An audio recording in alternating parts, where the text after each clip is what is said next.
There's a lesson I want to give to anyone who wants to start exercising consistently. If you ever told yourself, okay, this is it, I'm going to start working out consistently, and then 2 weeks later you stop, then this video is for you. Because I struggled with this for years. The lesson I learned completely changed how I approach exercise. Now I train minimum 4 times per week, sometimes 5 or 6, and I don't rely on motivation anymore.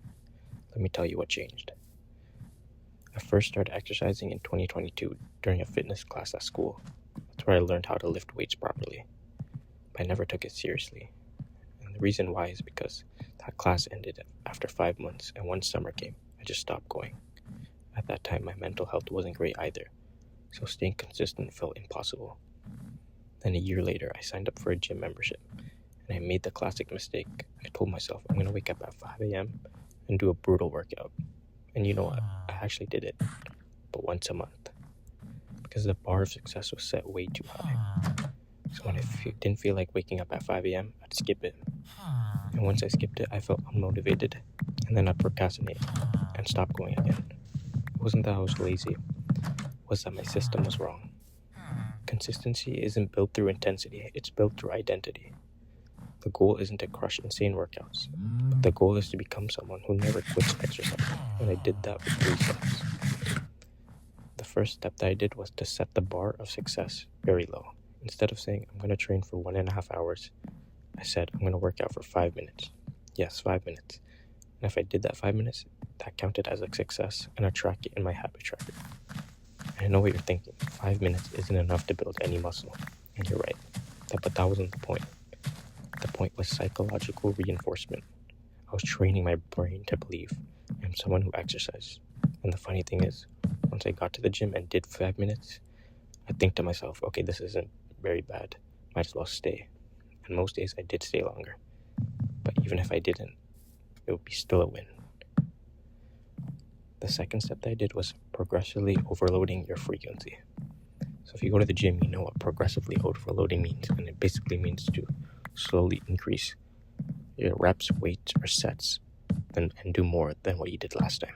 So the second mistake I made before going was saying, I'm going to do 5 days per week when I wasn't even going once per week, which created me to be overwhelmed.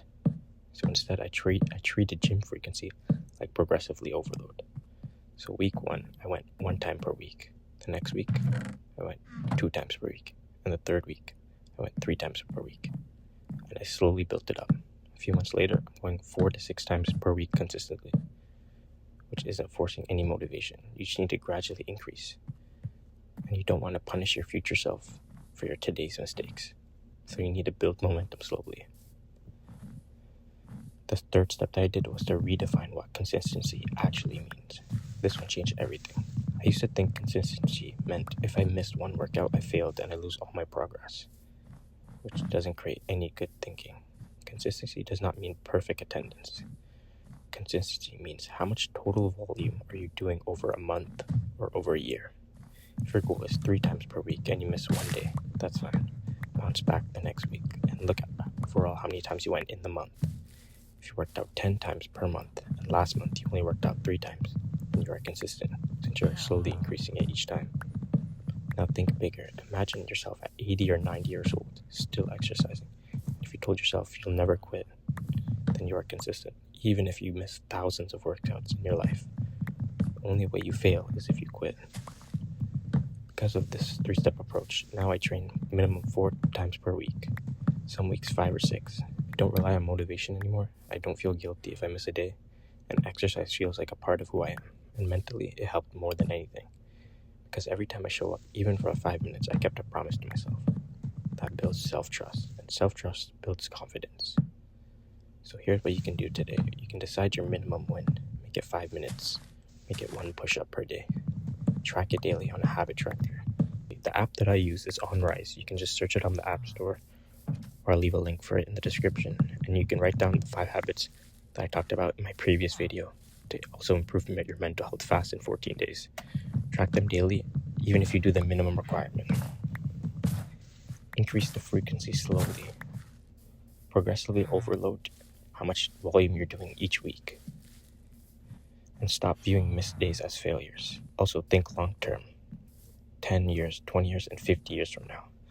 If you visualize yourself as an old person still exercising and still making gains, then you're consistent since you never quit.